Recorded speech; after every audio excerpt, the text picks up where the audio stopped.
પરિશિષ્ટ ક દીવાની દાવાઓ. સંપ્રદાયના ધર્મપદ એટલે આચાર્ય પદ, ધર્મ અર્થ એટલે અર્થ વ્યવસ્થા અને ધર્મ અર્થ વહીવટના અધિકાર અંગે બંને દેશમાં જે દીવાની દાવાઓ થયા હતા તેની વિગતો સર્વ આશ્રિતોએ જાણવી સમજવી જોઈએ. દાવાઓની હકીકત ઇતિહાસના કાળક્રમ પ્રમાણે નીચે રજૂ કરવામાં આવી છે. બંને દેશની હકીકત અત્રે ભેગી પણ અલગ સમજી શકાય તેવી રીતે રજૂ કરવામાં આવી છે. અત્રે સ્પષ્ટતા કરવાની જરૂર છે કે અદાલતોમાં જે પ્રમાણે હકીકત રજૂ થયેલી છે તે જ પ્રમાણે અત્રે હકીકત દર્શાવવામાં આવી છે. 2.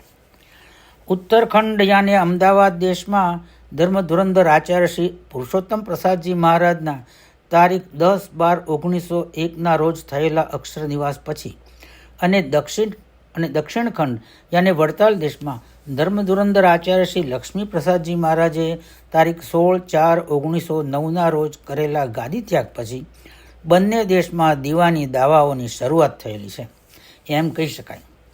ધર્મ ધુરંધર આચાર્ય શ્રી પુરુષોત્તમ પ્રસાદજી મહારાજે પોતાના અક્ષર નિવાસ પહેલાં એક વસિયતનામું કરીને જો પોતાને પુત્ર સંતતિ ન થાય તો અનુગામી આચાર્ય તરીકે પાંડે શ્રી વાસુદેવ પ્રસાદજી કાશી પ્રસાદજીની અને તેમની સગીરાવસ્થા દરમિયાન વહીવટ સંભાળવા માટે સંપ્રદાયના 13 અગ્રગણ્ય ત્યાગી અને ગ્રહસ્થ હરિભક્તોના એક કાર્યવાહક મંડળની નિમણૂક કરી હતી. તેમનો અક્ષર નિવાસ થતાં એમાં જણાવ્યા પ્રમાણે ધર્મ ધુરંધર આચાર્ય શ્રી વાસુદેવ પ્રસાદજી મહારાજનો આચાર્ય પદે અભિષેક કરવામાં આવ્યો. પણ અક્ષર નિવાસી આચાર્યશ્રીના ધર્મપત્નીએ દત્તક લીધેલા, જોકે અદાલતમાં એમણે પાંડે શ્રી કુંજવિહારી પ્રસાદજીને દત્તક પુત્ર તરીકે લીધાનો ઇનકાર કરેલો હતો. પણ એમણે પાંડે શ્રી કુંજવિહારી પ્રસાદજી મથુરા પ્રસાદજી દત્તકનામા પ્રમાણે આચાર્ય પદના ખરા હકદાર વારસ છે એવું જણાવીને કેટલાક સત્સંગીઓએ એ જ અરસામાં તેમનો પણ આચાર્ય પદે અભિષેક કર્યો. પણ અક્ષર નિવાસી આચાર્ય શ્રી મહારાજે નિમેલા કાર્યવાહક મંડળે તેમનો આચાર્ય તરીકે સ્વીકાર ન કર્યો. તેમણે કે આચાર્ય શ્રીના ધર્મપત્નીના ટેકેદારોએ એક કુંજવિહારી પ્રસાદ આચાર્ય તરીકે જાહેર કરવા, બીજું ધર્મ ધુરંધર આચાર્ય શ્રી વાસુદેવજી મહારાજને આચાર્ય પદેથી દૂર કરવા, ત્રીજું કાર્યવાહક મંડળને વહીવટી પદેથી દૂર કરવા અને ચોથું સંપ્રદાયની બધી મિલકતનો કબજો પોતાને મળવા માટે અમદાવાદની ન્યાયાધીશીમાં દીવાની મુકદ્દમા અંક 726/1901 દાવો દાખલ કર્યો. આ દાવામાં પ્રતિવાદી તરીકે દાખલ કરાયેલા કાર્યવાહક મંડળે સંપ્રદાયની બધી મિલકત આચાર્યશ્રીની અંગત માલિકીની છે એવો પ્રાથમિક જવાબ અદાલતમાં રજૂ કર્યો. આ જવાબથી અસંતુષ્ટ થઈને વૈદ્યશાસ્ત્રી નારાયણ શંકર દેવશંકર વગેરે 60 સત્સંગીઓએ જિલ્લા ન્યાયાધીશીમાં દીવાની મુકદ્દમા અંક 92/1902 એક અલગ દાવો દાખલ કર્યો. તેમાં તેમણે એક ધર્મ ધુરંધર આચાર્ય શ્રી વાસુદેવ પ્રસાદજીને આચાર્ય પદેથી, બીજું કાર્યવાહક મંડળને વહીવટી પદેથી દૂર કરવાની અને ત્રીજું વહીવટ માટે એક યોજના ઘડી આપવાની માગણી કરી હતી.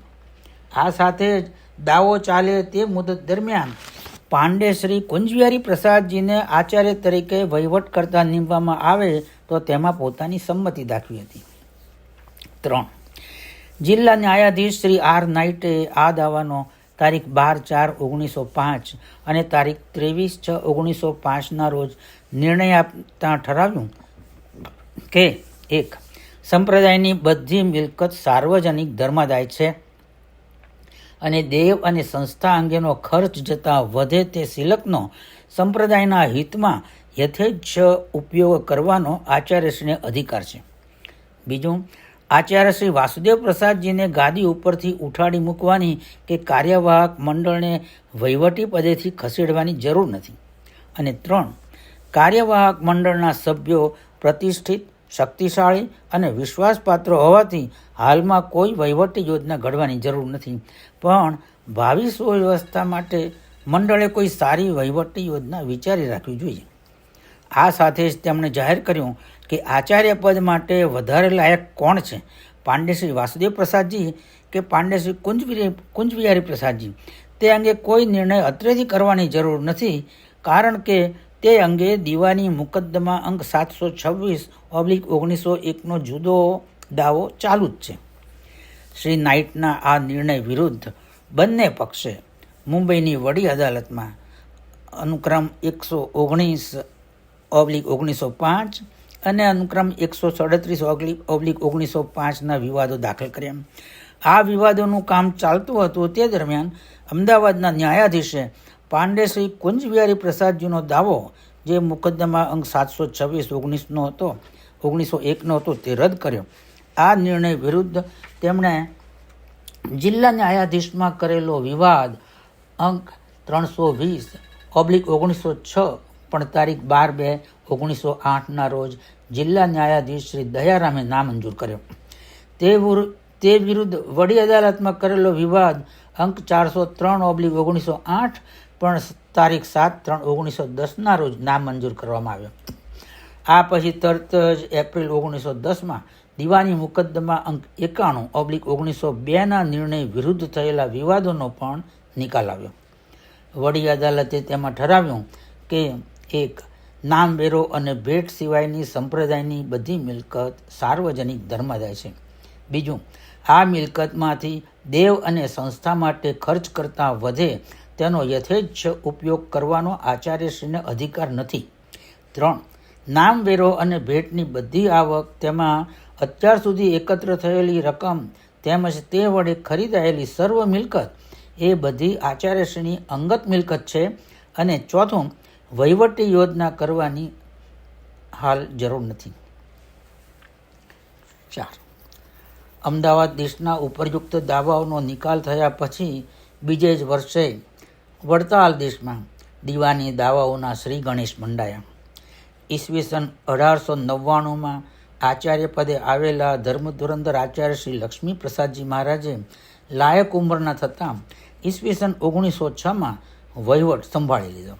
પણ તેમની રહેણીકરણી અને વર્તણૂકથી થોડાક સમયમાં જ તંગ આવી જઈને ત્યાગી અને ગ્રહસ્થ સત્સંગીઓ સત્સંગ મહાસભાના નામે ભેગા મળીને તારીખ 18/3/1909ના રોજ તેમને પદભ્રષ્ટ કરવાનો અને બીજી લાયક વ્યક્તિની આચાર્ય તરીકે નિમણૂક ન થાય ત્યાં સુધી વહીવટ ચલાવવા માટે સત્સંગીઓની એક કાર્યવાહક સમિતિ નીમવાનો ઠરાવ કર્યો. પણ આ ઠરાવનો અમલ કરવાનું કેટલાક કારણોસર યોગ્ય ન લાગવાથી મહાસભાના પ્રતિનિધિ આગેવાનો આચાર્યશ્રી મહારાજને મુંબઈમાં મળ્યા. આ મુલાકાત દરમિયાન થયેલી વાતચીતના પરિણામે આચાર્યશ્રી મહારાજે પોતે સ્વેચ્છાથી ગાદી ત્યાગ કરી છે એવું દાખવતો એક કરારપત્ર તારીખ 16/4/1909ના રોજ લખી આપ્યો. સ્વેચ્છાથી ગાદી ત્યાગ કરવાના પરિણામે તેમને વળતર જીવાય શું આપવું તે નક્કી કરવા માટે મહાસભાએ લવાદ નિમ્યા, એટલે કે આર્બિટ્રેટર નિમ્યા. એ લવાદોના નિર્ણય પ્રમાણે તેમને ₹80,000 રોકડા વત્તા દેવાની પતાવટ માટે ₹5800 5,800 વત્તા ગોંડામાં, એટલે કે ઉત્તર પ્રદેશમાં એક મકાન તથા એ જિલ્લાના 13 અને એ પ્રદેશના બીજા 2 જિલ્લાના એક ગામ મળી એકંદરે 15 ગામોની ધર્માદાયની ઉપજ વળતર જીવાઈ તરીકે આપવાનો સત્સંગીઓની સભાએ નિર્ણય કર્યો. આ પછી તારીખ 25/4/1909ના રોજ આ સભા ફરીથી મળી અને આચાર્ય પદ માટે પાંડે શ્રી શ્રીપતિ પ્રસાદજી મથુરા પ્રસાદજીની પસંદગી કરવામાં આવી. તદનુસાર બીજા દિવસે તેમનો આચાર્ય પદે વિધિવત અભિષેક થયો. આ હકીકત ઉપરથી સુગ્નવાચકને ખાતરી થશે કે ધર્મધુરંધર આચાર્ય શ્રી લક્ષ્મી પ્રસાદજી મહારાજને પદભ્રષ્ટ કર્યા હતા એવી જે માન્યતા સામાન્ય રીતે પ્રવર્તે છે તે હકીકત કાગળ ઉપર ઠરાવની દ્રષ્ટિએ બરાબર છે, પણ તેનો અમલ કરવામાં આવ્યો નહોતો. એ હકીકતની દ્રષ્ટિએ સત્સંગ સભાના 2 કૃત્યો બરાબર ન કહેવાય. 1. આચાર્ય શ્રી લક્ષ્મી પ્રસાદજી મહારાજને ગાદી ત્યાગ કર્યા પછી વળતર જીવાઈ તરીકે ભારે રકમ તથા સ્થાવર મિલકત આપીને આ એક અને બીજું, આચાર્ય પદે ધર્મધુરંધર આચાર્ય શ્રીપતિ પ્રસાદજી મહારાજની નિમણૂક કરીને આ બંને કૃત્યો લેખના ધોરણોથી વિરુદ્ધ ગણી શકાય એવા હતા. આ મુદ્દાઓ અંગે પાછળથી ચાલેલી અદાલતી કાર્યવાહીની વિગતોનો આપણે હવે પછી આગળ વિચાર કરીશું. 5. સત્સંગ મહાસભાએ તારીખ 25/4/1909 રોજ આચાર્ય પદે ધર્મધુરંધર આચાર્ય શ્રીપતિ પ્રસાદજી મહારાજની પસંદગી અને નિયુક્તિ કરી તેના એક દિવસ અગાઉ એટલે તારીખ 24/4/1909 રોજ અમદાવાદના ન્યાયાધીશ, તે વખતે નડિયાદમાં જિલ્લા ન્યાયાધીશી સ્થપાયેલી નહોતી, એટલે અમદાવાદના ન્યાયાધીશ શ્રી સરૈયાની અદાલતમાં કરસનજી ફૂલજી, ઠક્કર નાગજી વગેરે 213 સત્સંગીઓએ નવા અને જૂના બંને આચાર્યની કોઠારી શ્રી ગોરધનદાસજી વગેરે 34 જણ વિરુદ્ધ દીવાની મુકદ્દમા અંક 264/1909 દાખલ કર્યો. તેમાં તેમણે એક, સત્સંગીઓની બહુમતીએ પસંદ કરી હોય એવી વ્યક્તિને જ સંપ્રદાયના આચાર્ય તરીકે નીમવાની, અને બીજું, તેમ ન થાય ત્યાં સુધી પ્રતિવાદીઓ ગમે તેને આચાર્ય તરીકે નીમે નહીં એવો મનાઈ હુકમ મળવાની માગણી કરી હતી. પણ તાત્કાલિક મનાઈ હુકમ મળી શક્યો નહીં. આ દાવો પાછળથી તારીખ 25/8/1910 રોજ વાદીઓએ પાછો ખેંચી લીધો હતો. 6. ભૂતપૂર્વ ધર્મધુરંધર આચાર્ય શ્રી લક્ષ્મી પ્રસાદજી મહારાજે ગાદી ત્યાગ કર્યા પછી થોડા વખત બાદ મુંબઈની વડી અદાલતના ઓરિજિનલ વિભાગમાં તારીખ 25/3/1912 રોજ, એટલે આ જે છે વડતાલ દેશના ઇતિહાસમાં પહેલવેલો જે આપણે આગલા પેરામાં જોયો એ દાવો તો પાછો ખેંચી લેવામાં આવ્યો હતો, તેથી અમે આ દાવાને પહેલવેલો ગણીશું. એ દીવાની મુકદ્દમા અંક 365/1912 દાવો દાખલ કર્યો.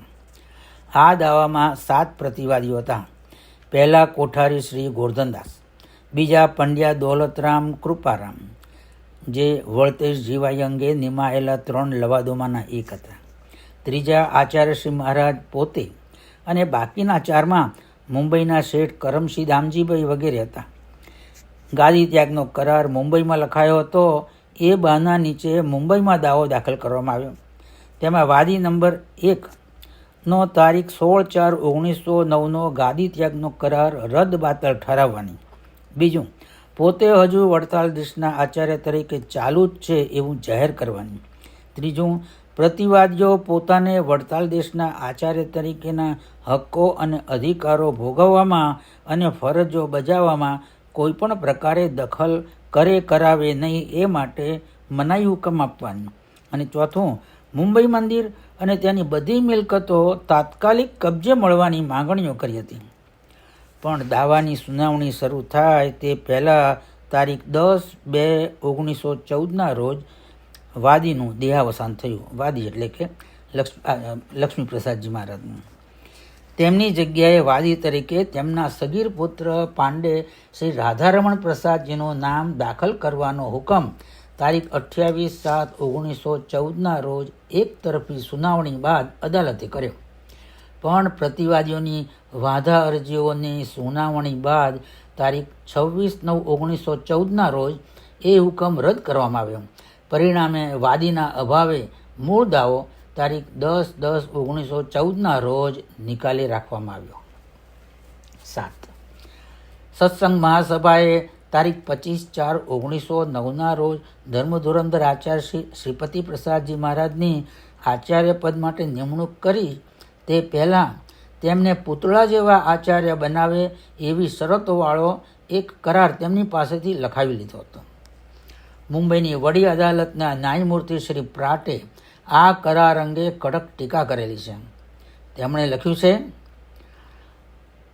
(ઇન્વર્ટેડ), અને જ્યારે લક્ષ્મી પ્રસાદજીને ગાદી ત્યાગ કરાવવાની ફરજ પડી ત્યારે ત્યાગીઓએ તથા ગ્રહસ્થોએ પ્રતિવાદી નંબર 1 એટલે કે આચાર્ય શ્રીપતિ પ્રસાદજી મહારાજ પૂતળા જેવા આચાર્ય બની રહે અને લેખના ધારાધોરણોથી વિરુદ્ધ જાય એવી શરતોવાળો એક કરાર લખાવી લીધો. આ કરારે સર્જેલી વિચિત્ર પરિસ્થિતિના પરિણામે સંપ્રદાયમાં એકબીજામાં વિખવાદ જગાવી વચ્ચેથી ગેરવ્યાજબી લાભ ઉઠાવી લેવા માટે ટેવાયેલી વ્યક્તિઓને એક સોનેરી તક મળી ગઈ છે. Inverted comma complete. મુંબઈની વડી અદાલતના એક પરદેશી ન્યાયાધીશે કરેલી આ આગાહીના ફળ સ્વરૂપે જ જાણે ન હોય તેમ આચાર્ય શ્રી લક્ષ્મીપ્રસાદજીએ કરેલા દાવાનો કરુણ અંત આવ્યો. તે પછી તરત જ અમદાવાદની જોડિયા જિલ્લા ન્યાયાધીશીમાં દીવાની મુકદ્દમા અંક 179/1914 વગેરે એક સામટા 3 દીવાની દાવાઓ દાખલ થયા. વાદીઓ હતા બારોટ લક્ષ્મીદાસ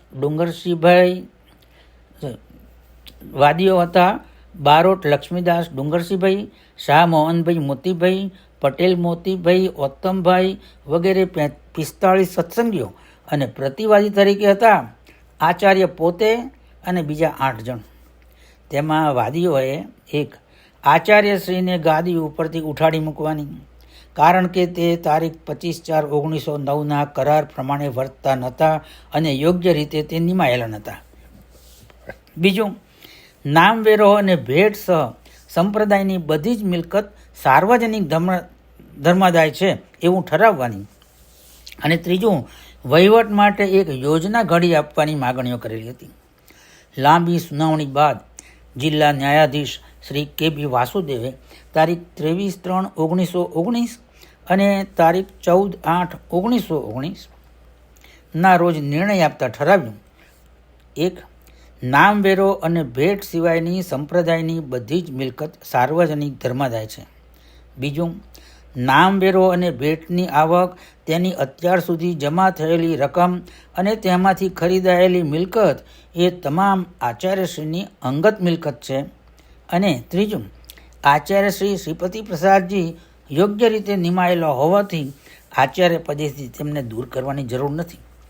અમદાવાદ દેશમાં થયેલા દીવાની દાવાઓનો સને 1910ના એપ્રિલમાં જે ફેંસલો આપ્યો હતો તેને આ ફેંસલો બહુધા અનુસરે છે. એ સૂઝવાચક સમજી શકશે. આ ઉપરાંત અદાલતે એક વહીવટી યોજના પણ મંજૂર કરી આપી.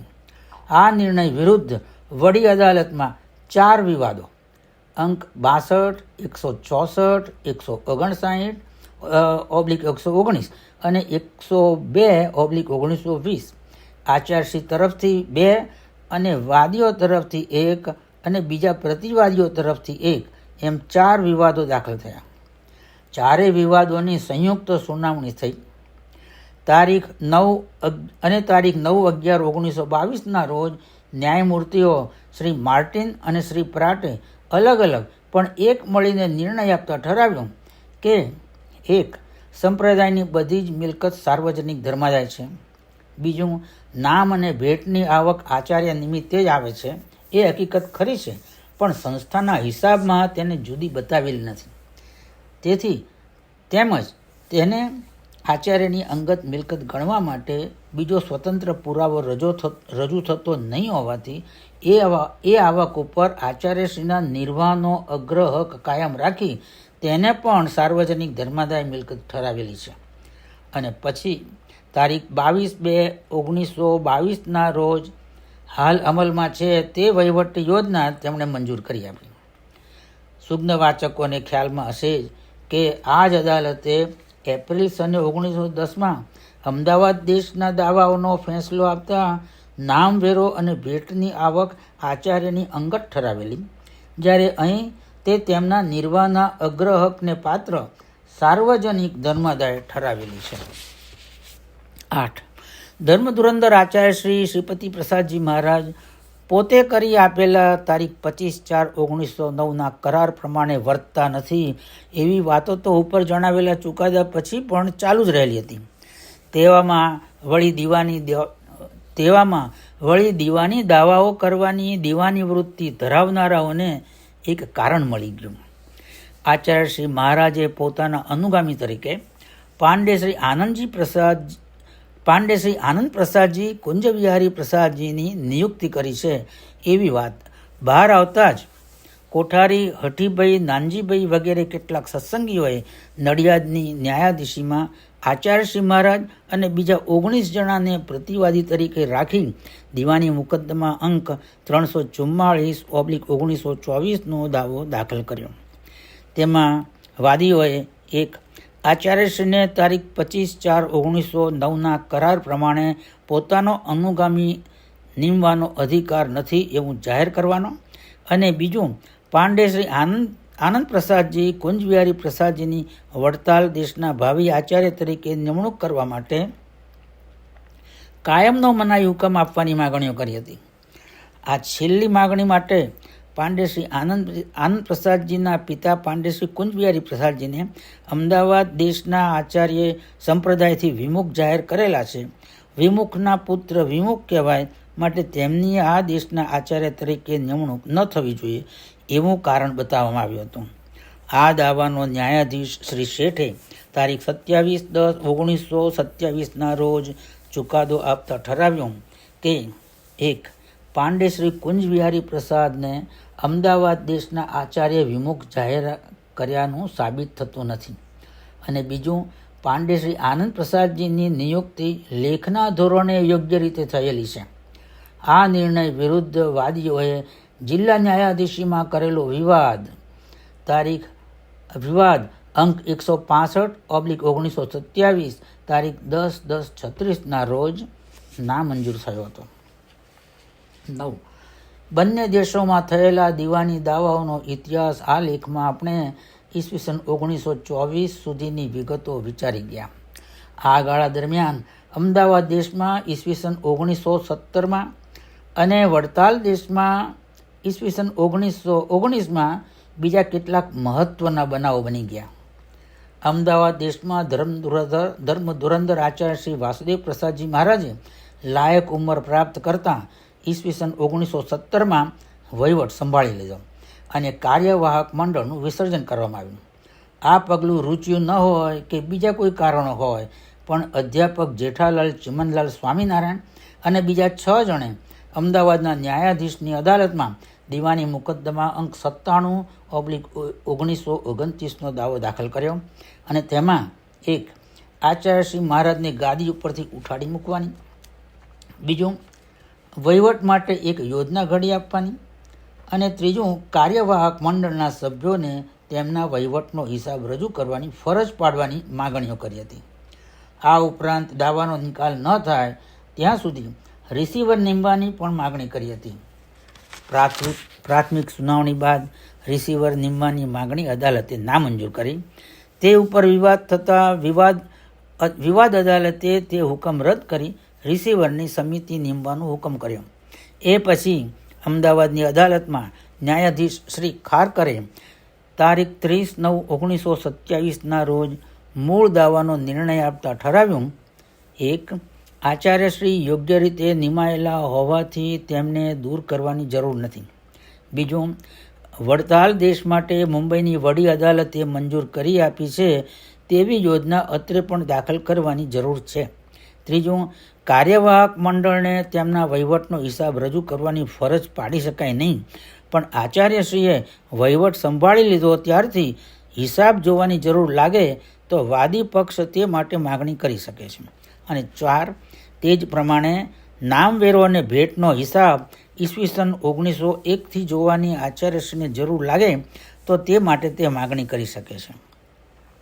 આ હુકમ વિરુદ્ધ બંને પક્ષે વિવાદો અંક 430/1927 અને અંક 164/1929 દાખલ કર્યા હતા, અને તેમાં આખરે તારીખ 10/10/1934ના રોજ હાલ ત્યાં અમલમાં છે તે વહીવટી યોજના મંજૂર કરવામાં આવી હતી. સુજ્ઞ વાચકને યાદ હશે કે સંપ્રદાયની બધી મિલકત સાર્વજનિક ધર્માદાય છે અને નામવેરો અને ભેટની બધી આવક આચાર્યશ્રીની અંગત માલિકીની છે એવો નિર્ણય અમદાવાદ દેશ માટે ઈસવીસન 1910માં વડી અદાલત દ્વારા થયો જ હતો. છતાં ઈસવીસન 1922માં વડતાલ દેશ માટે નામવેરો અને ભેટની આવક આચાર્યશ્રીના નિર્વાહનો અગ્રભક રાખીને શેષ આવક સાર્વજનિક ધર્માદાય ઠરાવવામાં આવી હતી. તે પ્રમાણે અમદાવાદ દેશમાં પણ નિર્ણય કરાવવાના પ્રયાસો ઉપરના દાવાઓમાં થયા હતા, પણ અદાલતે અમદાવાદ દેશ પૂરતો તો પોતાનો ઈસવીસન 1910નો નિર્ણય જ કાયમ રાખ્યો હતો. 10. વડતાલ દેશમાં ત્યારે બીજી રીતે મહત્વનો કહી શકાય એવો એક બનાવ બની ગયો. એ વર્ષમાં ઉપર જણાવેલો જે નિર્ણય આવ્યો તે ઉપરથી સૌ કોઈ સમજી શક્યા હતા કે સંપ્રદાયની મિલકત સાર્વજનિક ધર્માદાય છે. લેખમાં આ સિદ્ધાંતનું ખૂબ સ્પષ્ટ શબ્દોમાં ભગવાન શ્રી સ્વામિનારાયણે પ્રતિપાદન કરેલું છે જ, પણ એનું યથાર્થ જ્ઞાન અદાલતોએ નિર્ણયો આપ્યા ત્યારે જ આશ્રિતોને થયું. વડતાલ દેશમાં નીચલી અદાલતના આ પ્રકારના નિર્ણય વિરુદ્ધ વડી અદાલતમાં વિવાદો દાખલ થયા હતા. તેનો જોકે નિકાલ થયો નહોતો, પણ નિર્ણય શું આવશે તેની ઝાંખી તો સૌ કોઈને થઈ ગઈ હતી. સંપ્રદાયની મિલકત સાર્વજનિક ધર્માદાય હોવાથી તેમાંથી એક અંશ પણ કોઈને આપી દેવાનો કોઈને અધિકાર પહોંચતો નથી. એ ખ્યાલ પણ સૌને આવી ગયો હતો. એટલે આચાર્ય શ્રી લક્ષ્મીપ્રસાદજીને સંપ્રદાયની મિલકતમાંથી ભારે રોકડ રકમ અને સ્થાવર મિલકત વળતર જીવાઈ નિમિત્તે આપી હતી, તે કેવી રીતે પાછી મેળવવી એ પ્રશ્ન આપનારાઓને મૂંઝવી રહ્યો હતો. એ મિલકત જંગમ વપરાઈ ગઈ હતી અને સ્થાવર બીજાઓના કબજામાં જતી રહી હતી. એ હકીકતે આ મૂંઝવણમાં ઓર વધારો કર્યો હતો. પણ જીવાઈ નિર્વાહ માટે અપાયેલી મિલકત જીવે ત્યાં સુધી જ ભોગવવાની હોય અને દેહાંત પછી આપનારને પરત મળવી જોઈએ. એ મુદ્દા ઉપર એ બધી મિલકતનો કબજો મેળવવા માટે ધર્મધુરંધર આચાર્ય શ્રી શ્રીપતિ પ્રસાદજી મહારાજે ગોંડાની અદાલતમાં દીવાની મુકદ્દમા અંક 98/1918નો દાવો દાખલ કર્યો. ન્યાયાધીશ શ્રી ભૂધરચંદ્ર ઘોષે તારીખ 12/5/1919ના રોજ આ દાવાનો ચુકાદો સંપૂર્ણ રીતે વાદીની તરફેણમાં આપી તમામ સ્થાવર મિલકતનો કબજો પાછો સોંપવાનો હુકમ કર્યો. ઔંધના જ્યુડિશનલ કમિશનરની કચેરીમાં આ હુકમ વિરુદ્ધ પાંડે શ્રી રાધારમણ પ્રસાદજીએ કરેલો વિવાદ મુકદ્દમા અંક 29/1921નો તારીખ 27/1/1924ના રોજ કાઢી નાખવામાં આવ્યો. આ દાવામાં એક મહત્વનો નિર્ણય એ કરવામાં આવ્યો હતો: આચાર્ય શ્રી શ્રીપતિ પ્રસાદજી આચાર્ય પદે યોગ્ય રીતે નિમાયેલા હતા અને તેમને દાવો લાવવાનો સંપૂર્ણ અધિકાર હતો. આ અદાલતના પાછળથી ઈસવીસન 1943માં થયેલા દાવા વખતે આ નિર્ણય ખૂબ જ ઉપયોગી નીવડ્યો હતો. એ હકીકતનો આપણે હવે પછી વિચાર કરીશું. 11. વડતાલ દેશમાં ઈસવીસન 1922માં અદાલતે આ અર્થવ્યવસ્થા માટે વહીવટી યોજના મંજૂર કર્યા પછી પણ 4 મહત્વના દીવાની દાવાઓ દાખલ થયા હતા. 4 મહત્વના દીવાની દાવાઓ થયા હતા. તે પૈકી ઈસવીસન 1924માં નડિયાદની અદાલતમાં દાખલ થયેલા દીવાની હકીકત આ પહેલાં જણાવવામાં આવી છે. ઈસવીસન 1914 પછી શાંત બેઠેલા પાંડે શ્રી રાધારમણ પ્રસાદે ઈસવીસન 1931માં ફરીથી મુંબઈની વડી અદાલતના બારણા ખખડાવ્યા. ધર્મધુરંધર આચાર્ય શ્રી આનંદ પ્રસાદજી મહારાજ અને બીજા 11 જણા પ્રતિવાદીમાં વિરુદ્ધ મૂકીને તેમણે દીવાની મુકદ્દમા અંક 2363/1931 તારીખ 17/12/1931ના રોજ દાખલ કરીને નીચે મુજબ માગણીઓ કરી. 1. વડતાલ દેશના કાયદેસર આચાર્યવાદી પોતે છે એવું જાહેર કરવું. 2. એટલે કે લક્ષ્મીપ્રસાદજી વાદીના પિતાએ તારીખ 16/4/1909ના રોજ ગાદી ત્યાગ અંગે કરી આપેલો કરાર રદબાતલ જાહેર કરવો. 3. મુંબઈના મંદિરનો અને તે અંગેની મિલકતોનો કબજો વાદીને સોંપવો. 4. વાદીને આચાર્ય તરીકેના હક્કો અને અધિકારોના ભોગવટામાં પ્રતિવાદીઓ કોઈપણ પ્રકારે દખલ કરાવે નહીં એવો મનાઈ હુકમ આપવો. 5. દાવાનો નિકાલ ન થાય ત્યાં સુધી પ્રતિવાદી નંબર 1 એટલે આચાર્ય શ્રી આનંદ પ્રસાદજી મહારાજે સંસ્થામાંથી કંઈ પણ રકમ લેવી નહીં અને બીજા પ્રતિવાદીઓએ તેમને કંઈ પણ રકમ આપવી નહીં એવો વચગાળાનો મનાઈ હુકમ આપવો. 6. દાવાનો નિકાલ ન થાય ત્યાં સુધી વાદીને રૂપિયા 2000 અગર અદાલતને યોગ્ય લાગે તે રકમ દર માસ આપવી. અને 7મું, દાવાનો નિકાલ ન થાય ત્યાં સુધીની મુદત માટે વહીવટ ચલાવવા રિસીવર નીમવો. આ પૈકી અનુક્રમ અંક 2 વાળી માગણી તેમણે પાછળથી પાછી ખેંચી લીધી હતી. અનુક્રમ 2 વાળી માગણી એટલે કે આ વાદીના પિતાએ એટલે કે લક્ષ્મી પ્રસાદજી મહારાજે તારીખ 16/4/1909 રોજ ગાદી ત્યાગ અંગે કરી આપેલો કરાર રદ-બાતલ જાહેર કરવો એવી જે માગણી હતી એમણે પાછળથી પાછી ખેંચી લીધી હતી. ન્યાયમૂર્તિ શ્રી બારલીએ તારીખ 15/2/36 અને તારીખ 2/4/1936ના રોજ આ દાવો નામંજૂર કર્યો.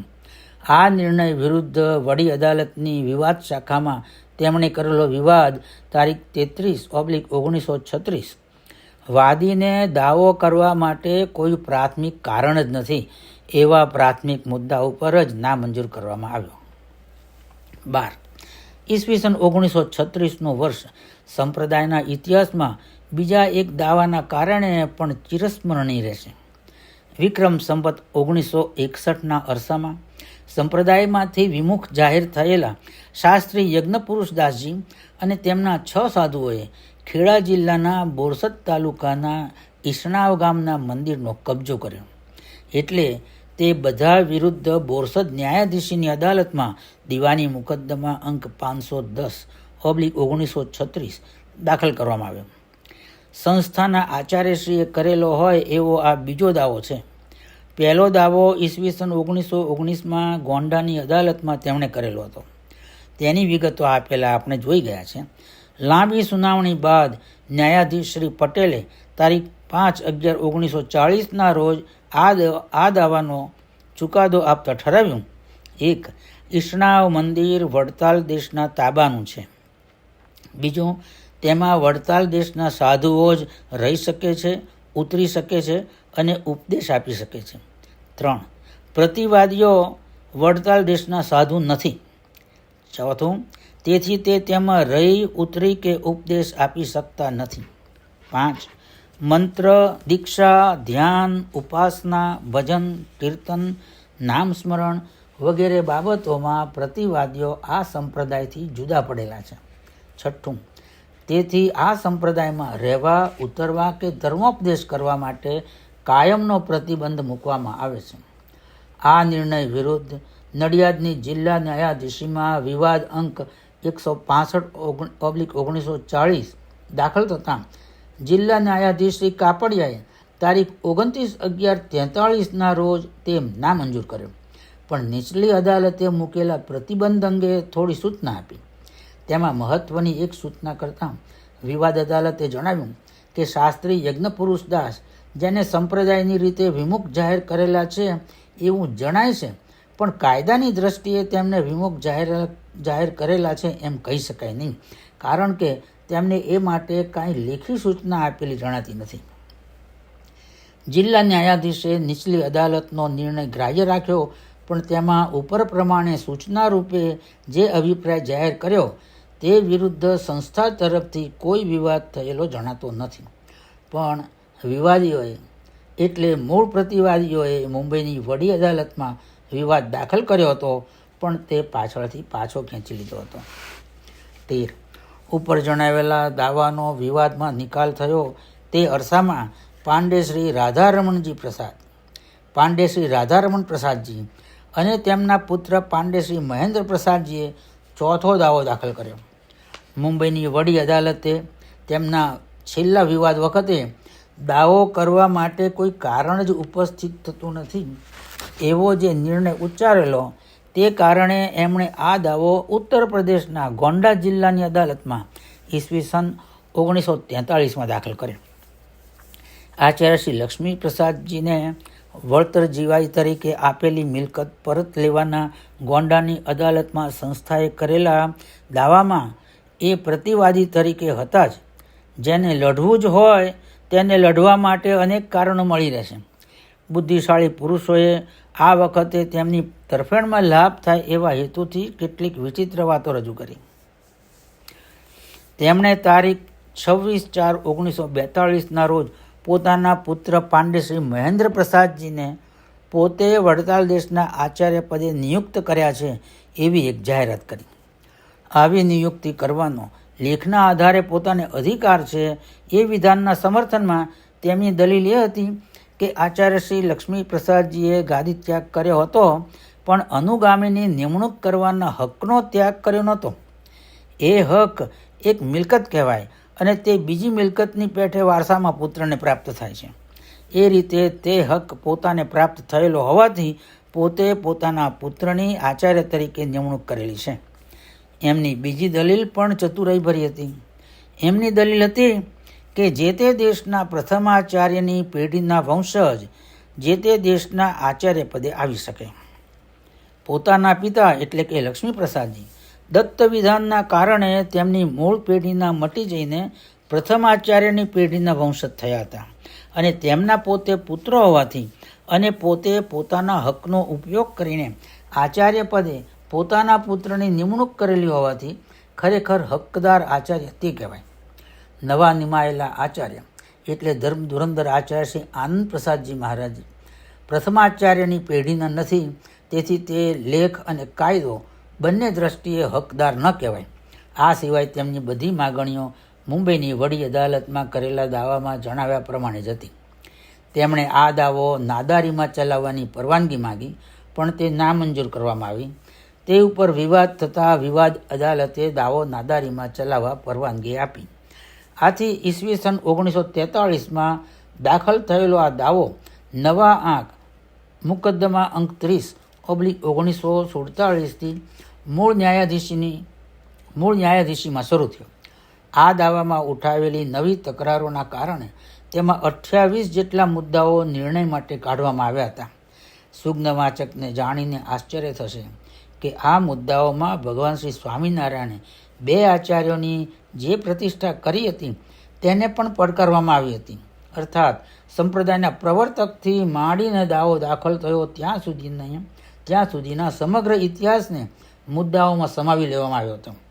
લાંબી સુનાવણી બાદ ન્યાયાધીશ શ્રી મહેન્દ્રચંદ્રે દાવો નામંજૂર કર્યો, પણ એમાં એક મુદ્દો આચાર્ય શ્રી શ્રીપતિ પ્રસાદજી યોગ્ય રીતે નિમાયેલા આચાર્ય છે કે કેમ એ મુદ્દાનો નિર્ણય નકારવામાં આવ્યો.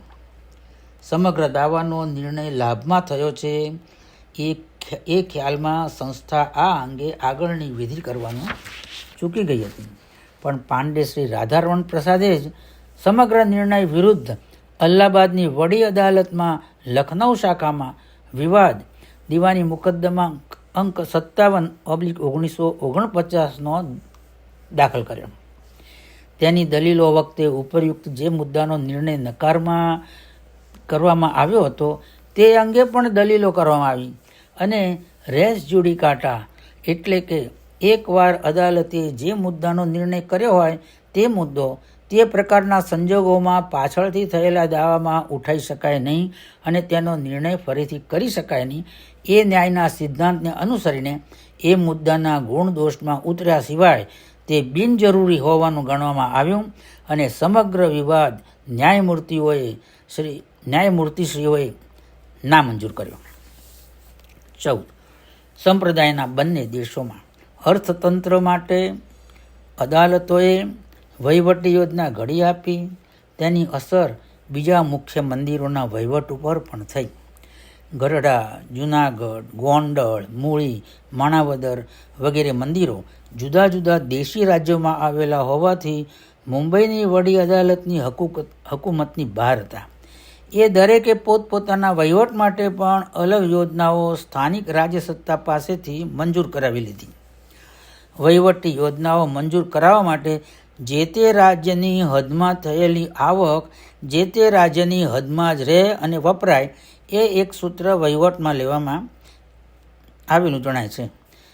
ગઢડામાં હુકમ જાવક 2/1981 અન્વયે તારીખ 3/2/1925થી, ગોંડલમાં દીવાની મુકદ્દમા અંક 428/36 અને 23 અને 43/37ના પરિણામે તારીખ 29/1/18થી, જૂનાગઢમાં દીવાની મુકદ્દમા અંક 33/1944ના કામે તારીખ 30/9/1940ના હુકમથી, જામનગરમાં અંક 13/12/342થી, માણાવદરમાં હું અંક 777/1947 કામે થયેલા હુકમથી અને મૂળીમાં જાન્યુઆરી 1947 થયેલા હુકમથી વહીવટી યોજનાઓ દાખલ કરવામાં આવી છે.